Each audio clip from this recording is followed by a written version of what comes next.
Salut Titouan, Salut. comment ça va? Très bien. On est le 4 janvier Ouais. 2022.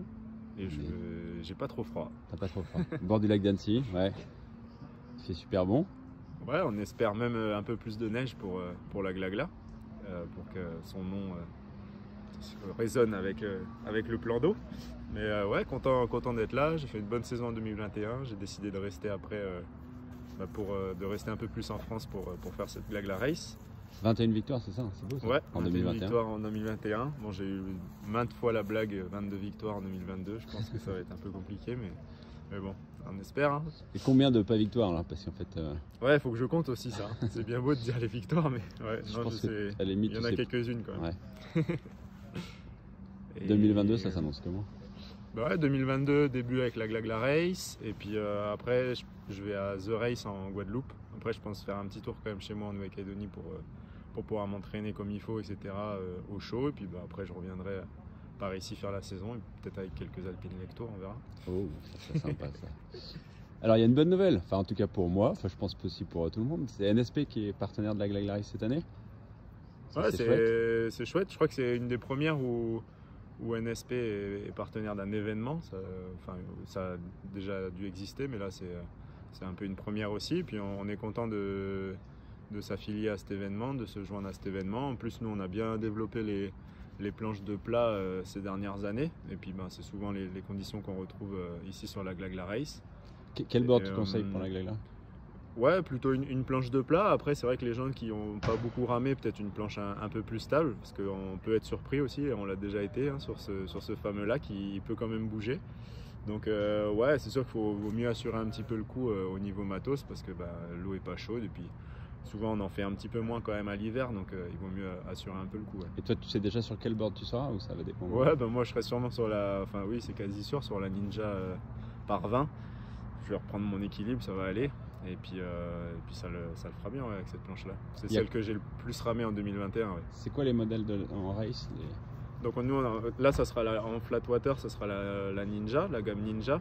Mais c'est vrai qu'on va avoir certains athlètes en Carolina, la planche qui passe un peu partout. Et c'est vrai que si ça bouge un petit peu, en plus, ils seront plus à l'aise. Et c'est une planche c'est notre planche un petit peu pour tous les plans d'eau. Ouais. Donc ça sera sûrement Carolina ou Ninja qu'on verra sur la Glagla Race. Bon. Il y a des gens qui viennent tous les ans à la Glagla Race, mais il y en a aussi pour qui c'est leur première. Alors ça fait forcément un petit peu peur. Il fait froid, l'eau est froide. Il fait froid ou pas d'ailleurs, ça dépend Oui. un peu. L'eau, on sait toujours qu'elle est là, elle est à 7. Elle va sûrement baisser encore un peu. Généralement, elle est entre 4 et 6 degrés. Ouais. C'est quand même relativement frais. Ouais. Quel conseil, toi qui l'as déjà fait, tu commences un peu à connaître les conditions d'hiver? Là, je reviens de ma session et c'est vrai qu'il fait hyper chaud dehors, donc on n'avait pas besoin de trop se vêtir en haut. Mais c'est vrai que les pieds, dans tous les cas, de toute façon, il faudra au moins 5 mm de boots, de chaussons néoprène. Ça, c'est inévitable, même s'il y a des chaussons néoprène avec une petite semelle plastique, ça aide aussi, comme ça c'est un peu plus étanche. Et après, c'est vrai, penser à amener quand même les deux vêtements, enfin aussi regarder la météo avant, mais il faut faire attention aussi à ne pas trop se couvrir, parce qu'on peut aussi avoir un peu trop chaud et c'est pas agréable non plus. C'est vrai que si on sait qu'on tombe un petit peu, il vaut mieux mettre un peu du néoprène, parce que comme tu disais, l'eau elle caille, et si par-dessus ça on met un petit peu de vent, ça peut vite faire froid. Mais c'est vrai que nous, en théorie, on tombe pas, on s'habille quasiment comme pour aller faire un footing en hiver, à part les chaussons qu'on garde. Et c'est vrai qu'après, les gens qui viennent et qui passent un peu plus de temps sur l'eau et voire un petit peu de temps dans l'eau, ils n'hésitent pas à mettre une petite combi. Mais amenez pas non plus un truc trop chaud. Il faut faire attention à pas trop se couvrir non plus. Moi, je mettrais un petit bémol. Il y a une année, le matin avant que ça parte, il faisait moins 12 degrés. Ouais. Au moment du départ de la course, il faisait moins 7, c'était gris. Ouais. Et tu as eu des personnes qui ont cru, ouais. notamment les mains, tu vois, des gants, oui. qui se sont mouillés les mains, ils avaient les mains mouillées. Une fois que tu as les mains mouillées, il fait moins 7. Ouais. C'est mort. Donc ouais, c'est pas toujours... Non, ouais, faut vraiment prévoir les deux vêtements. Et puis c'est sûr que si on est amené à passer un peu de temps sur l'eau, vaut mieux se couvrir et se faire plaisir, comme on l'a vu à Paris. En fait, la course de Paris, c'est un peu similaire. Les gens qui font ça à leur rythme, de toute façon, ils vont pas non plus monter trop en température. Donc ils prennent une bonne combi, ils se couvrent bien, un bonnet, et puis ça le fait bien. C'est sûr qu'il vaut mieux assurer niveau sécu et être bien couvert. Ouais, c'est clair. Après, on a eu aussi le cas parfois de personnes qui effectivement ont fait un coup de chaud. Un petit coup de chaud, ça peut arriver. Après, les combis, ça s'ouvre hein, pendant la course. Faut pas hésiter à s'arrêter, ça irait un petit peu.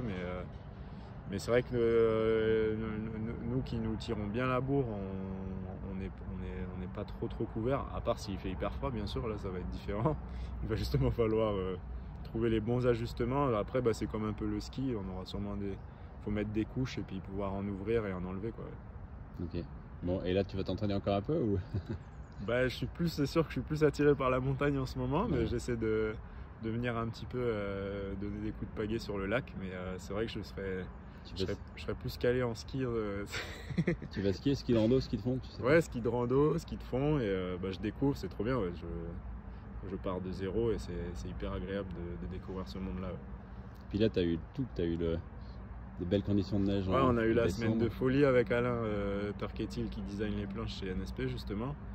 On était chez lui, on a eu la semaine de poudreuse trop bien pour faire de la rando juste avant l'ouverture des pistes. Donc j'ai été vraiment gâté et puis là je vais découvrir un peu encore la région et puis peut-être faire un petit peu plus de ski de fond pour avoir un peu plus la caisse pour la glagla. Ouais. Ok. Écoute, merci beaucoup Titouan. Yes, et à merci. très bientôt. À bientôt.